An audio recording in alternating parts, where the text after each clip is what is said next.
Bismillahirrahmanirrahim. Alhamdulillahi rabbil alamin. Wassalatu wassalamu ala asyrafil anbiya'i wal mursalin. Nabiyyina Muhammadin sallallahu alaihi wasallam wa ala alihi wa sahbihi ajma'in.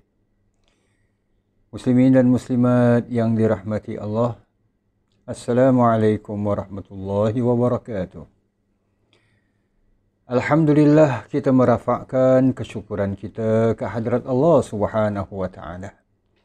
Dan selamat kita bertemu kembali dalam siri di mana kita menghayati Qisasul Anbiya, kisah-kisah para nabi dan rasul.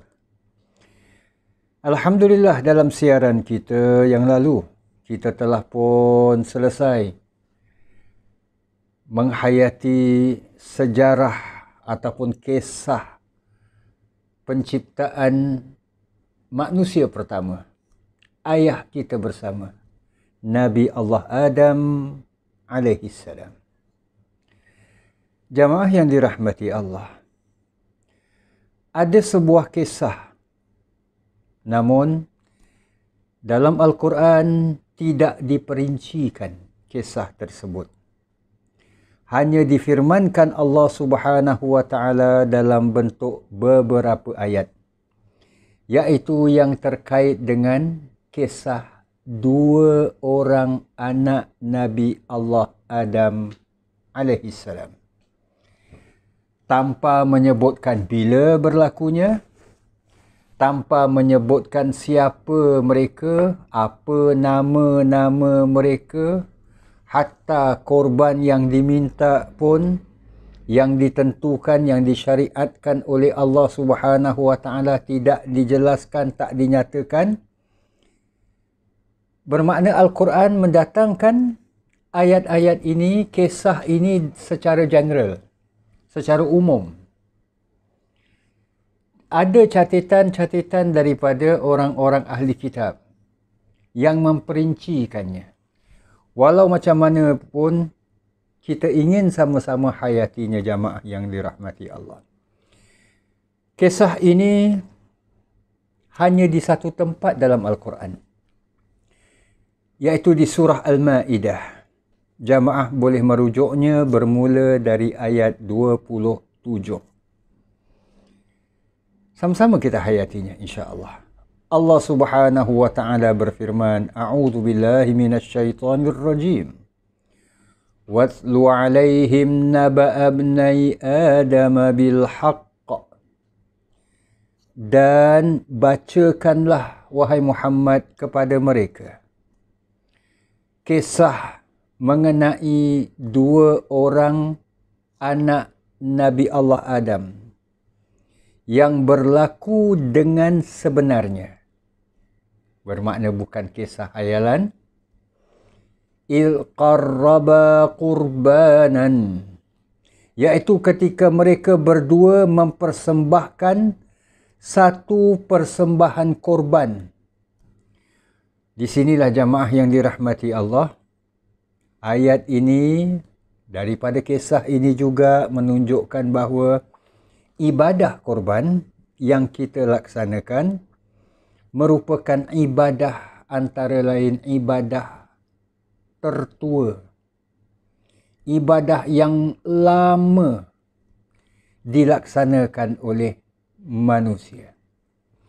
Bahkan perkataan korban ini sendiri yang biasanya kita lakukan bersempena dengan Aidil Adha dan hari-hari tasyrik, penyembelihan haiwan, kambing, lembu dan sebagainya, kita namakan korban bersempena dengan ayat ni, di mana Allah firmankan idh qarraba qurbanan. Asal perkataan kurban ni sebagaimana yang kita makluminya bersama, maknanya ibadah yang tujuannya untuk mendekatkan diri kita kepada Allah Subhanahu wa taala, iaitu Allah perintahkan untuk kita laksanakan, dan amalan yang kita laksanakan ini, ibadah yang kita laksanakan ini membuatkan kita mendekatkan diri kita kepada Allah Subhanahu wa ta'ala. Kita pun sedia maklum, mendekatkan diri bukanlah bermakna secara fizikal, tapi menerusi amalan-amalan kita. Selanjutnya, ayat 27 surah Al-Ma'idah ini juga. Fatuqubbila min ahadihima walam yutaqabbal minal akhar. Maka diterima daripada salah seorang di antara mereka, iaitu korban salah seorang di antara mereka diterima, walam yutaqabbal minal akhar, dan tidak diterima daripada yang lain. Dua anak Nabi Allah Adam, salah seorang di antara mereka, kalau ikut riwayat, ada yang menyatakan iaitu diterima daripada Habil dan tak diterima daripada yang lain, iaitu daripada Qabil. Jadi yang diterima daripada Habil, tak diterima daripada Qabil. Kemudian Allah berfirman, qala la aqtulannak. Lalu yang tak diterima ibadah korbannya ini, iaitu Qabil, menyatakan, aku pasti akan membunuhmu. Aku pasti akan membunuhmu. Qala, ayat selanjutnya, firman Allah selanjutnya di ayat yang sama, qala innama yataqabbalu Allahu minal muttaqin. Habil pula berkata,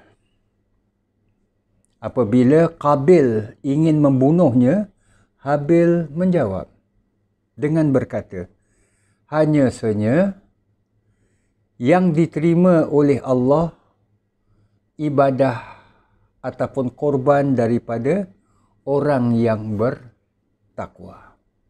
Jadi jamaah yang dirahmati Allah, kita perhatikan ya, ayat 27 ini berakhir dengan perkataan minal muttaqin, iaitu dari orang-orang yang bertakwa. Maksudnya apa? Dari orang-orang yang mana bila Allah perintahkan, ia buat dengan sebaik-baiknya, dan itulah antara ciri orang yang bertakwa kepada Allah Subhanahu wa ta'ala. Jadi ia sebagai pembuka tirai kisah dua orang anak Nabi Allah Adam alaihissalam. Jamaah dirahmati Allah, saya ingin mengajak para jamaah kembali ke ayat 27 surah Al-Ma'idah ini, di mana Qabil menyatakan kepada Habil, qala la aqtulannak, aku pasti akan membunuhmu. Jamaah dirahmati Allah, yuk kita imbas balik kisah di mana Allah mewartakan dalam Al-Quran sendiri, sebelum Allah menciptakan Nabi Allah Adam, Allah mengisytiharkan kepada para malaikat yang Allah akan menciptakan di atas muka bumi ini seorang khalifah. Apa jawapan malaikat? Apakah engkau ya Allah akan menciptakan di atas muka bumi ini mereka yang akan melakukan kerosakan dan menumpahkan darah antara sesama mereka? Jadi jamaah dirahmati Allah, bila kembali kepada kisah dua orang anak Nabi Allah Adam alaihissalam ini, aku pasti akan membunuhmu, seakan-akan membuktikan jangkaan dan sangkaan para malaikat yang sifat manusia ini suka bunuhan. Jamaah dirahmati Allah, yuk kita selongkar sedikit lagi ayat 27 ini. Apabila Allah perintahkan antara Qabil dan Habil, kita pinjam nama Qabil dan Habil seperti mana ada dalam riwayat. Qabil dan Habil. Bagaimana yang kita sebutkan tadi, Al-Quran tidak menamakan Qabil dan Habil. Tapi ini adalah dalam riwayat-riwayat yang masyhur. Di mana Qabil menyatakan, aku akan membunuhmu. Jamaah dirahmati Allah. Kalau kita renungi ayat ini, kita dapati bahawa antara petunjuk yang boleh kita raih, antara pengajaran yang dapat kita timba, antara lain adalah apabila sesuatu amalan ini tidak diterima oleh Allah Subhanahu wa taala, Allah memerintahkan kita buat begini, kawan kita pun buat benda yang sama. Tapi yang diterima daripada kawan kita tak diterima daripada kita. Sepatutnya kita tinjau diri kita, muhasabah diri kita. Kenapa ya dari aku tak diterima, dari dia diterima? Sepatutnya. Tapi di balik kisah dua orang anak Nabi Adam alaihi salam ini, dia menyalahkan kawan dia. Menyalahkan kawan dia. Bila mana ibadah dia, persembahan dia tak diterima. Jadi ini jamaah dirahmati Allah. Sebaliknya sifat orang yang bertakwa tidak demikian.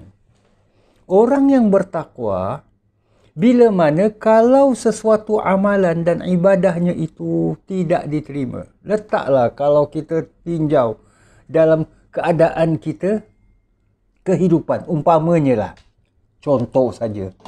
Suasana dua sahabat, dua staf yang bekerja di tempat kerja yang sama, yang diamanahkan oleh orang atasannya.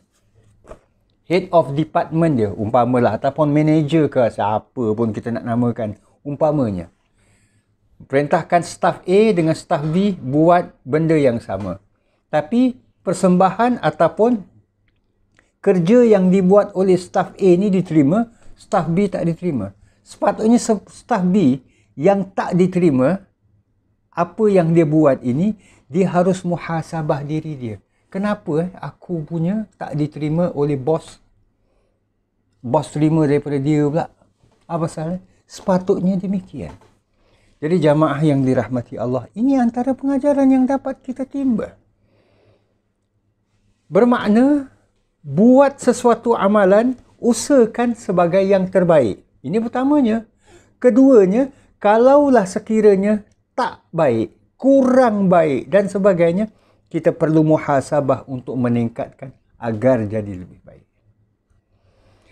Kemudian, di ayat yang seterusnya, di mana dalam firman Allah Subhanahu wa taala menyatakan, jawapan seterusnya daripada Habil, apabila Qabil mengugutnya, aku akan membunuhnya. Dia menjawab apa? Dia menjawab caranya bagaimana? La im basatta ilayya yadak, kalau sekiranya engkau memanjangkan tanganmu, maknanya engkau ingin membunuhku, litaqtulani, kau nak buat, kau nak menyakiti aku, bahkan nak membunuh aku, ma ana bibasiti yadiya ilaika liaqtulak, aku pula tidak akan buat benda yang sama macam engkau buat. Engkau bunuh aku tidak akan berusaha untuk bunuh engkau. Kita lihat ya jemaah dirahmati Allah, ini sifat orang yang bertakwa. Orang yang bertakwa sentiasa akan menghindari perkara-perkara yang tak baik yang dilakukan oleh mereka-mereka yang jahat. Maknanya dia tidak akan buat benda yang sama. Orang maki dia, dia tak akan maki orang tu balik. Orang menzalimi dia, dia tidak akan menzalimi orang tu balik. Orang curi duit dia, dia tak akan curi balik duit orang tu. Pahamnya? Ini orang bertakwa kepada Allah Subhanahu wa taala. Kerana apa? Inni akhafullaha rabbal alamin. Sebab dasarnya aku takut kepada Allah, Tuhan sekalian alam. Nah, ini ayat 28 jamaah surah Al-Ma'idah. Jadi, perhatikan, ini sifat orang yang bertakwa yang akhirnya menjadi petunjuk dan pengajaran kepada kita. Agar tidak sama kita. Begitu juga kesudahannya nanti. Jangan sampai kedua-dua kita, kalau awak maki saya maki awak balik. Contoh saja. Awak curi duit saya kebas pula harta awak, umpamanya. Maka kita dengan dia akan menanggung dosa yang sama. Ini yang antara lain dimaksudkan ayat 29. Yang mana akhirnya kedua-dua kita 2 kali 5 dol lah. Dua-dua akan dicampakkan ke dalam neraka. Dan ini bukanlah merupakan sifat orang yang beriman. Jadi jamaah dirahmati Allah. Ini kisah kalau kita perhatikan. Lalu seterusnya, apa yang dihasratkan oleh Qabil, iaitu untuk membunuh Habil, ia teruskan. So, bila dia dah membunuh saudaranya, kita lihat kenapa kisah ini menyebutkan Ibnai Adam, 2 orang anak Nabi Allah Adam, sebagai menunjukkan mereka adik-beradik, bersaudara. Jadi bermakna kalau kita membunuh insan lain, bermakna kita membunuh saudara kita. Saudara seayah dengan kita, Nabi Allah Adam. Bila kita menzalimi orang lain, bermakna kita menzalimi saudara kita sendiri. Dan ini bila dah berlaku, balik kepada kisah 2 orang anak Nabi Adam ni, bila berlaku, maka kata orang tu Qabil jadi hilang akal. Jadi buntu, tak tahu apa nak buat. Maka pada ayat 31 surah Al-Ma'idah, Allah menyebutkan, menceritakan, Allah mengutuskan seekor burung gagak yang telah membunuh burung gagak yang lain untuk mengorek tanah dan menimbusnya, iaitu mengkebumikan.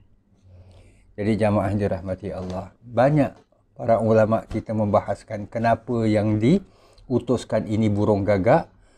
Antara lain, dapatan ada yang menunjukkan burung gagak ini antaranya adalah burung yang paling bijak.